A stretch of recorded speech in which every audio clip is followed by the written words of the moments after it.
ഒരു തദ്ദേശ സ്വയംഭരണ തെരഞ്ഞെടുപ്പ് നടക്കുന്ന സമയവേളയിൽ എല്ലാ രാഷ്ട്രീയ പാർട്ടികളും സ്ഥാനാർത്ഥിമാരെ നിർണ്ണയിക്കുന്നു.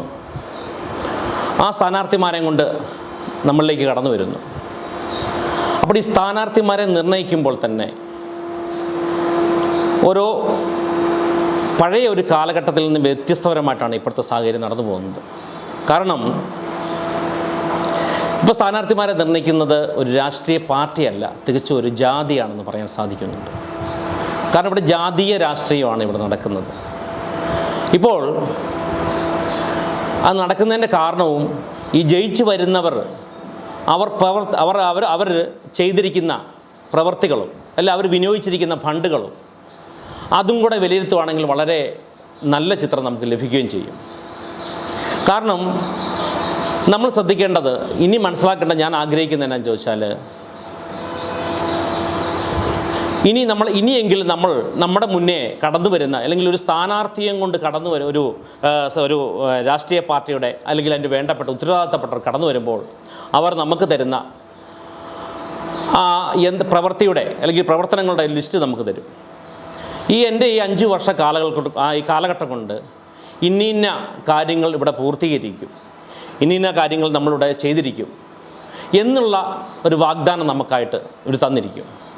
ഈ വാഗ്ദാന പ്രകാരം ആ ഒരു ടൈം പൂർത്തിയായി അടുത്ത പ്രാവശ്യം വരുമ്പോൾ ഈ ജയിച്ച രാഷ്ട്രീയ പാർട്ടികളുടെ നമുക്ക് ചെയ്തിരിക്കുന്ന വാഗ്ദാനത്തിൽ, അതായത് തീർച്ചയായിട്ടും ഈ കടന്നുപോയ അല്ലെങ്കിൽ കഴിഞ്ഞ ടൈമിൽ ഇവിടെ നിന്ന് വിജയിച്ചു പോയ ആ ഒരു മെമ്പറായിരിക്കണമെന്നില്ല അടുത്ത പ്രാവശ്യം സ്ഥാനാർത്ഥി എന്ന് പറയുന്നത്. അപ്പോൾ തീർച്ചയായിട്ടും ആ കഴിഞ്ഞ പ്രാവശ്യം നമ്മുടെ കൂടെ ഉണ്ടായിരുന്ന മെമ്പറും അല്ലെങ്കിൽ നമുക്ക് വിജയിച്ചു പോയ നമ്മുടെ മെമ്പറും ഉണ്ടാവണം, അവർ നമുക്ക് ചെയ്ത വാഗ്ദാന ലിസ്റ്റും ഉണ്ടാവണം. അത് ഈ കടന്ന് നമ്മൾ പുതിയ ഒരു സ്ഥാനാർത്ഥിയെ കൊണ്ടുവരുമ്പോൾ അവരുടെ ഭാഗത്തോട് നമ്മൾ ചോദിക്കേണ്ട കാര്യമാണ്. നിങ്ങൾ കഴിഞ്ഞ ഈ 5 വർഷം കൊണ്ട് ഞങ്ങളുടെ ഈ പ്രദേശത്ത് അല്ലെങ്കിൽ ഞങ്ങൾക്കായിട്ട് എന്ത് നൽകി അല്ലെങ്കിൽ എന്ത് നിങ്ങൾ പ്രവർത്തിച്ചു എന്ന് നമ്മൾ അറിയേണ്ടതുള്ള ബാധ്യത നമുക്ക് അവകാശമുള്ളതാണ്. കാരണം അവകാശം അത് ഒരു പൗരൻ്റെ ഏറ്റവും വലിയ അവകാശമാണ് വോട്ടെന്ന് പറയുന്നത്. ആ വോട്ട് നമ്മളോട് ചോദിച്ച് മേടിക്കുമ്പോൾ, നമ്മളോടൊക്കെ ഇന്ന വാഗ്ദാനം ചെയ്യുമ്പോൾ ഈ 5 വർഷം കൊണ്ട് നിങ്ങൾ തന്ന വാഗ്ദാനം ഇന്നതൊക്കെയാണ്, നിങ്ങളന്ന് ഞങ്ങൾ ജയിപ്പിച്ചു വിട്ട ആ ഒരു സ്ഥാനാർത്ഥിയായിരുന്നു, അത് മെമ്പറായി പരിഗണിച്ചു വന്നു, ആ മെമ്പറുമാണ്, മെമ്പർ എന്തൊക്കെ ഞങ്ങൾക്ക് ചെയ്തു, മെമ്പറുടെ വായിൽ നിന്ന് കേൾക്കാൻ നമ്മൾ ആഗ്രഹിക്കുന്നു എന്നുള്ള കാര്യത്തെക്കുറിച്ച് നമ്മൾ പറയേണ്ടതായിട്ടുണ്ട്. അങ്ങനെ നമ്മൾ ചോദിക്കാതെ വരുന്നതാണ് ശരിക്കും പറഞ്ഞാൽ ഇവിടുത്തെ ഈ ഏറ്റവും വലിയ ശോചനീയാവസ്ഥയെന്ന് മനസ്സിലാക്കാൻ സാധിക്കുന്നത്. കാരണം ഞാനിവിടെ തന്നെ ഒരു 2 വാർഡുകൾ ഒന്ന് താരതമ്യിച്ച് പറയാൻ ആഗ്രഹിക്കുകയാണ്. അതായത് കോട്ടയം ജില്ലയിലെ മുണ്ടക്കയം പഞ്ചായത്തിലെ 2 വാർഡുകൾ. ഇപ്പോൾ മുണ്ടക്കയം പഞ്ചായത്തിലെ ടൗൺ വാർഡ്, അതായത് ബഹുമാനപ്പെട്ട ജിജി നിക്കോളസിൻ്റെ ഒരു വാർഡാണ്. ആ വാർഡും അതിനോട് ചേർന്ന ഒരു വാർഡാണ് ഇഞ്ചിയാനി വാർഡ് എന്നുള്ള വാർഡും. അപ്പോൾ ഈ ടൗൺ വാർഡിൽ അദ്ദേഹം ചെയ്തിരിക്കുന്ന വികസന പ്രവർത്തനം എന്ന് പറഞ്ഞാൽ സാധാരണക്കാരുടെ ജീവിതത്തിനും ജീവിതശൈലിക്കും എല്ലാ വിഭാഗം ആൾക്കാർക്കും ഒരു ഉന്നമനത്തിനും അവരുടെ എല്ലാവിധ അനുകൂലമായിട്ടുള്ള സാഹചര്യങ്ങൾ ഒരുക്കത്തക്ക രീതിയിലുള്ള ഒരു പ്രവർത്തനമാണ്, അല്ലെങ്കിൽ അത്തരത്തിലുള്ള അവർക്ക് ഉയർച്ചയ്ക്ക് വേണ്ടിയിട്ടുള്ള പ്രവർത്തനമാണ് വികസനം എന്ന് പറയുന്നത്. കാരണം അത് ആരോഗ്യ മേഖല ആയിക്കോട്ടെ, പൊതുപരമായിട്ടുള്ള റോഡായിക്കോട്ടെ, അവർക്ക് നടപ്പാതകളായിക്കോട്ടെ, എല്ലാ തരത്തിലുള്ള മേഖലയിൽ നിന്ന് വീക്ഷിക്കുകയാണെങ്കിലും. അപ്പം ബഹുമാനപ്പെട്ട നമ്മുടെ ഈ പറഞ്ഞ ഈ അടുത്തുള്ള നമ്മുടെ ഈ വാർഡ് അല്ലെങ്കിൽ ഈ ജിജി നിക്കോളാസ് അദ്ദേഹം ഇവിടെ ഒരു കോളനിയുണ്ട്.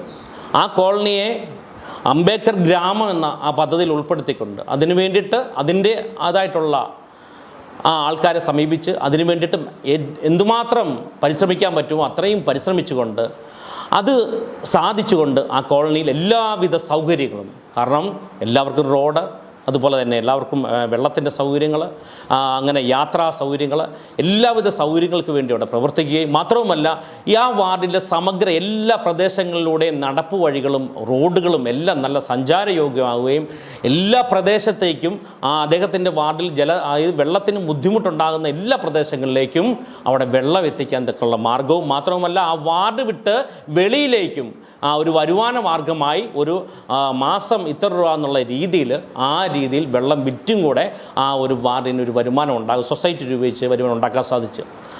അതുപോലെ തന്നെ അദ്ദേഹം പല റോഡുകളും നിർമ്മിച്ചത്, വെള്ളപ്പൊക്കം വരുന്ന പല സാഹചര്യത്തിലുള്ള റോഡുകൾ നിർമ്മിച്ചത് കൃത്യമായിട്ടുള്ള എഞ്ചിനീയറിംഗ് പഠനത്തിൻ്റെ പഠനത്തിലൂടെയാണ്. അപ്പം ഒരു കാൻഡിഡേറ്റായിട്ട് കടന്നു വരുന്ന ആൾ അവർ ചെയ്യേണ്ട കാര്യം ആ പ്രദേശത്ത് ഒന്നെങ്കിൽ ഗാന്ധിജി പറഞ്ഞൊരു വാക്കുണ്ട്, ഡു ഓർ ഡൈ എന്ന് പറഞ്ഞാൽ ഇത് പ്രവർത്തിക്കുക അല്ലെങ്കിൽ നീ മരിക്കുക എന്ന്. പക്ഷെ ഞാനിവിടെ പറയാൻ ആഗ്രഹിക്കുന്നു, do or do not come. അതായത് ഒന്നെങ്കിൽ നീ പ്രവർത്തിക്കുക അല്ലെങ്കിൽ നീ ഇങ്ങോട്ട് വരാതിരിക്കൂ. കാരണം ഈ 5 വർഷം എന്ന് പറഞ്ഞാൽ ആ ജനങ്ങളെ ഏറ്റവും വലിയ ദ്രോഹിക്കുന്ന, അല്ലെങ്കിൽ അവർ പ്രവർത്തിച്ചില്ല എന്നുണ്ടെങ്കിൽ അവരെ ദ്രോഹിക്കുന്ന നടപടിയാണ്. കാരണം ഈ 5 വർഷം ഇദ്ദേഹം ഈ പ്രദേശത്ത് ചെയ്ത വികസനം, ഇതിനോട് ചേർന്ന ഒരു വാർഡാണ് ഇഞ്ചിയാനി വാർഡ് എന്ന് പറയുന്നത്. ഈ ഇഞ്ചിയാനി വാർഡിൻ്റെ ചിത്രം എടുത്ത് നോക്കുകയാണെന്നുണ്ടെങ്കിൽ അവിടെ പുറകോട്ട് നമ്മൾ പോകേണ്ട ഈ 5 വർഷത്തിനിടയിൽ അവിടെയുള്ള പ്രദേശത്തെ വികസനപരമായിട്ട് നമ്മൾ ഓരോ വാർഡിൽ, ഇത് തദ്ദേശ ഗ്രാമപഞ്ചായത്ത് ആയിക്കോട്ടെ, ബ്ലോക്ക് പഞ്ചായത്ത് ആയിക്കോട്ടെ, ജില്ലാ പഞ്ചായത്ത് ആയിക്കോട്ടെ, ഇതിലുപരിയായിട്ട് ഉള്ള MLA ഫണ്ടായിക്കോട്ടെ, MP ഫണ്ടായിക്കോട്ടെ, ഇത് ഒന്നും അതിൻ്റെ ഒരു കാറ്റ് പോലും ഏക്കാത്ത സ്ഥലങ്ങളുണ്ട് ഇവിടെ. നമ്മൾ ചരിത്രപരമായിട്ട് നോക്കുകയാണെന്നുണ്ടെങ്കിൽ ഏകദേശം, അതായത് അന്ന് മുണ്ടക്കയം പഞ്ചായത്ത് രൂപീകൃതം ആയിട്ട് ഏറ്റവും ആദ്യം രൂപീകരിക്കുന്ന അല്ലെങ്കിൽ അങ്ങോട്ടുള്ള റോഡാണ് ഇഞ്ചിയാനിയുടെ ഒരു റോഡെന്ന് പറയുന്നത്. ആ റോഡിൻ്റെ അവസ്ഥകൾ പോലും വളരെ ശോചനീയമായ അവസ്ഥയാണ്. ഈ ഇഞ്ചിയാനി വാർഡിൻ്റെ ഏറ്റവും പ്രധാനപ്പെട്ട അല്ലെങ്കിൽ ഒരു പ്രധാനപ്പെട്ട ഒരു പ്രദേശമാണ് മുളങ്കാനം എന്ന് പറയുന്നത്. ആ പ്രദേശത്തേക്ക് ഇന്നു വരെ ഈ 5 വർഷം ജയിച്ചു പോയിട്ട് ഈ 5 വർഷ കാലഘട്ടം വരെ ഈ പറഞ്ഞ 3 ഈ ത്രിതല പഞ്ചായത്തിൽ നിന്നോ ഈ MLA-മാരുടെ കയ്യിൽ നിന്നോ MP-മാരുടെ കയ്യിൽ നിന്നോ യാതൊരുവിധ ഫണ്ടിൻ്റെയും ലഭ്യത ഉണ്ടായിട്ടില്ല. കാരണം വാർഡ് മെമ്പർ ആ പ്രദേശത്തേക്ക് കടന്നുപോലും വന്നിട്ടില്ല. അപ്പോൾ അത് ഈ 5 ടേം എന്നല്ല, പുറകോട്ട് നമ്മൾ നിൽക്കുകയാണെങ്കിൽ അതാണ് ഇഞ്ചിയാനിയുടെ അവസ്ഥയെന്ന് പറയുന്നത്. ഈ ഇഞ്ചിയാനിയുടെ അവസ്ഥയെക്കുറിച്ച് കൂടുതൽ പറയുകയാണെന്നുണ്ടെങ്കിൽ അവിടെ ശരിക്കും പറഞ്ഞാൽ അവിടെ ഒരു തിരഞ്ഞെടുപ്പല്ല നടക്കുന്നത്.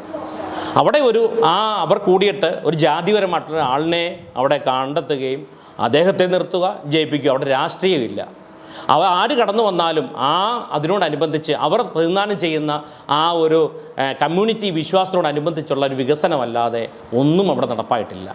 ആ ഒരു പ്രദേശത്തെക്കുറിച്ച് കൂടുതൽ ഞാൻ പറയുന്നത് നിങ്ങൾ പോയി അന്വേഷിക്കണമെന്നാണ് മനസ്സിലാക്കുന്നത്. കാരണം ഈ 5 കൊല്ലം ആ മെമ്പറെ തന്നെ ഇരുത്തി നിങ്ങൾ ചോദിക്കുക, 5 കൊല്ലം ഈ പ്രദേശത്ത് നിങ്ങൾ എന്തൊക്കെ വികസനം ചെയ്തു. അത് ആ മെമ്പർ മാത്രമല്ല, ബ്ലോക്ക് മെമ്പർ ആയിക്കോട്ടെ, ഈ പറഞ്ഞ ജില്ലാ മെമ്പർ ആയിക്കോട്ടെ, ഇതര ഏത് തലത്തിലും.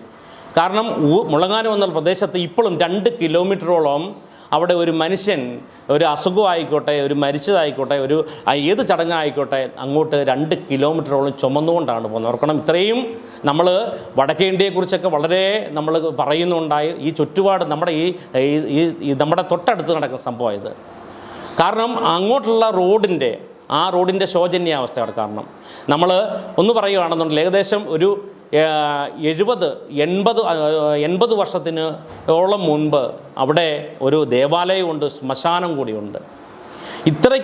അത്രയും വർഷമേ പഴക്കമുള്ള, നേരെ മറിച്ച് നമുക്കറിയാം അതിനുശേഷം ഇവിടെ വന്ന അന്ന് പല ദേവാലയങ്ങളും, ഈ അടുത്ത കാലഘട്ടങ്ങളിൽ സ്ഥാപിക്കപ്പെട്ട പല മതങ്ങളുടെയും ദേവാലയങ്ങളിൽ ചെറിയ വിശ്വാസത്തിൽ വർഷത്തിൽ ഒരിക്കൽ പോലും പോകുന്ന ചില ആരാധനാക്രമങ്ങളിൽ അവിടെ അങ്ങോട്ടുള്ള പോലും റോഡുകൾ എത്രമാത്രം നല്ല സുരക്ഷിതമാണ്, അങ്ങോട്ടുള്ള വഴിവിളകൾ എത്ര ഭംഗിയാണ്.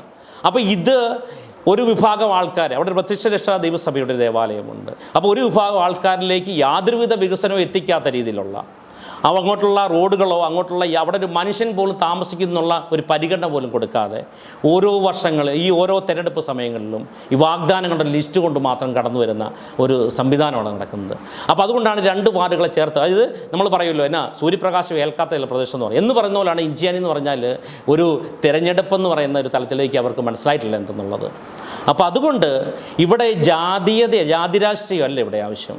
ഇവിടെ ജനകീയമായിട്ടുള്ള ജനങ്ങൾക്ക് പ്രവർത്തിക്കത്തക്ക രീതിയിലുള്ള അത്തരത്തിലുള്ള സ്ഥാനാർത്ഥികളെ നമ്മൾ കടത്തിക്കൊണ്ട് വരേണ്ടത്. അവർ കടന്നു വന്ന്, അതുകൊണ്ടാണ് ഞാൻ ഒരാളുടെ ഉദാഹരണം പറയുണ്ടായത്. ഇവിടെ യാതൊരുവിധ വികസനവും, അല്ലെങ്കിൽ നമുക്കറിയാം ഇവിടെ MP-മാരുടെ റോഡിൻ്റെ, അതായത് എന്താ പറയുന്നത്, പ്രധാനമന്ത്രി ഗ്രാമീൺ സഡക് യോജന എന്ന് പറയുന്ന ആ റോഡിൻ്റെ നമുക്കറിയാം അത് ഏറ്റവും ഒരു യാത്രാ നിർവാഹവും ഇല്ലാത്ത ആ റോഡുകൾ, അതായത് ആ റോഡുകളെ അല്ല അങ്ങനെയുള്ള സ്ഥലങ്ങളെ പ്രധാന റോഡുകളുമായിട്ട് ബന്ധിപ്പിക്കുന്ന ആ റോഡിൻ്റെ ഒരു നിർമ്മാണ രീതിയാണ്. അത് പൂർണ്ണമായിട്ടും ഒന്നാം ഘട്ടം എന്ന് പറഞ്ഞാൽ കേന്ദ്ര ഗവൺമെൻറ്റിൻ്റെ സാമ്പത്തികമാണ്. രണ്ടാം ഘട്ടം എന്ന് പറഞ്ഞാൽ 60% കേന്ദ്ര ഗവൺമെൻറ്, 40% സംസ്ഥാന ഗവൺമെൻറ്റിൻ്റെയാണ്. ഇത്തരത്തിലുള്ള ഫണ്ടുകളൊക്കെ വിനിയോഗിച്ചുകൊണ്ട് ഏതൊക്കെ തരത്തിലുള്ള വികസനങ്ങൾ അവിടെ ചെയ്യാൻ സാധിക്കും. അതുപോലെ തന്നെ നമ്മൾ MLA അടിസ്ഥാനപ്പെടുത്തി പറയുകയാണെന്നുണ്ടെങ്കിൽ ഈ പറഞ്ഞ അംബേദ്കർ ഗ്രാമോ അല്ലെങ്കിൽ മറ്റു തരത്തിലുള്ള ഏതൊക്കെ തരത്തിലുള്ള രീതിയിലുള്ള സാമ്പത്തികം അല്ലെങ്കിൽ സ്വീകരിച്ചുകൊണ്ട് അങ്ങനെയും കൂടെ അങ്ങോട്ട് വികസനം ചെയ്യാൻ പറ്റുന്ന മാർഗ്ഗങ്ങളുണ്ട്. അല്ലെങ്കിൽ ഇപ്പോൾ ഈ പറഞ്ഞ ജില്ലാ പഞ്ചായത്തിനെ അടിസ്ഥാനപ്പെടുത്തി പറയുകയാണെങ്കിൽ ഒരു SC അല്ലെങ്കിൽ പട്ടികജാതി കോളനിയുടെ സമഗ്ര വികസനം എന്ന് വേണം കണ്ടുകൊണ്ട് അങ്ങോട്ട് സാമ്പത്തികം എത്തിക്കാൻ പറ്റുന്ന മാർഗ്ഗങ്ങളുണ്ട്. അതായത് പൊതു ഖജനാവിൽ നിന്നുള്ള അല്ലെങ്കിൽ മറ്റു മാർഗ്ഗത്തിലുള്ള ഒരു ഫ്ലഡിൻ്റെയോ ഒന്നും ഉപയോഗിക്കാതെ തന്നെ പല പല മാർഗ്ഗങ്ങളുണ്ട്. ബ്ലോക്ക് പഞ്ചായത്തിൻ്റെ ഇതര മാർഗ്ഗങ്ങളുണ്ട്. ഇവയൊന്നും ഈ പറഞ്ഞ ആരും ഇതിനെ ഒന്നും സ്വീകരിക്കാതെ ചെയ്യുന്ന അല്ലെങ്കിൽ അങ്ങോട്ടൊന്നും എത്തിപ്പോലും നോക്കാതെ ഈ പറഞ്ഞ രീതിയിൽ വിജയിക്കുക എന്നുള്ളൊരു മാനദണ്ഡം മാത്രമേ ഇവിടെ രാഷ്ട്രീയ പാർട്ടികൾക്കുള്ളൂ. ജയിച്ചു കഴിഞ്ഞാൽ ആ ഒരു സമയത്ത് ആ ജയം കഴിഞ്ഞാൽ ഇവിടെ രാഷ്ട്രീയം വിട്ടുകൊണ്ട് അവിടെ സമൂഹത്തിൻ്റെ സേവനമാണ് മുൻപന്തിയിൽ കാണണമെന്നാണ് ഞാൻ ആഗ്രഹിക്കുന്നത്. അതുകൊണ്ട് ഇനിയെങ്കിലും നമ്മൾ വോട്ടിനായിട്ട് നമ്മളിലേക്ക് അല്ലെങ്കിൽ നമ്മൾ ഒരു കാൻഡിഡേറ്റ് കടന്നു വരുമ്പോൾ നമ്മൾ കൃത്യമായിട്ട് അവർ എന്തൊക്കെ വാഗ്ദാനങ്ങൾ നൽകിയാലും അതിനെ മനസ്സിലാക്കാതെ എന്താണ് കഴിഞ്ഞ പ്രാവശ്യം നിങ്ങൾക്കിവിടെ നൽകാൻ സാധിച്ചത് ഇത് നമ്മൾ മനസ്സിലാക്കുക. ഇത് ഒരു പ്രദേശത്തിൻ്റെ ഉദാഹരണം മാത്രം പറഞ്ഞെന്ന് മാത്രമേ ഉള്ളൂ. ഇത് കേരളത്തിൽ മൊത്തം നമ്മൾ മനസ്സിലാക്കേണ്ട ഒരു കാര്യമാണ്. അപ്പോൾ അതുകൊണ്ട് വരുന്ന സ്ഥാനാർത്ഥികൾ ഇവിടെ നമുക്കറിയാം ഓരോ പ്രദേശങ്ങളിലും ഈ രാഷ്ട്രീയ പാർട്ടികൾ സ്ഥാനാർത്ഥികളെ നിർണ്ണയിക്കുന്ന പോലും അവിടെ ജാതിയുടെ അടിസ്ഥാനപ്പെടുത്തിയാണ്.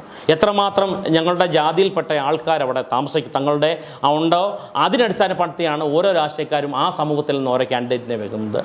അത് നിലപാട് നിർത്തിക്കൊണ്ട് ഒരു ക്വാളിറ്റിയുള്ള അല്ലെങ്കിൽ സമൂഹത്ത് വിലയുള്ള അത്തരത്തിലുള്ള ആൾക്കാരെ മാത്രം കണ്ടെത്തി നിർത്തി വിജയിപ്പിച്ചുകൊണ്ട് സമൂഹത്തിന് ഗുണകരമായിട്ടുള്ള പ്രവൃത്തി ചെയ്യാനായിട്ട് മനസ്സുള്ളവരെ മാത്രം വിജയിപ്പിച്ചു കൊണ്ടുവരണം എന്നാണ് ഞാൻ ആഗ്രഹിക്കുന്നത്.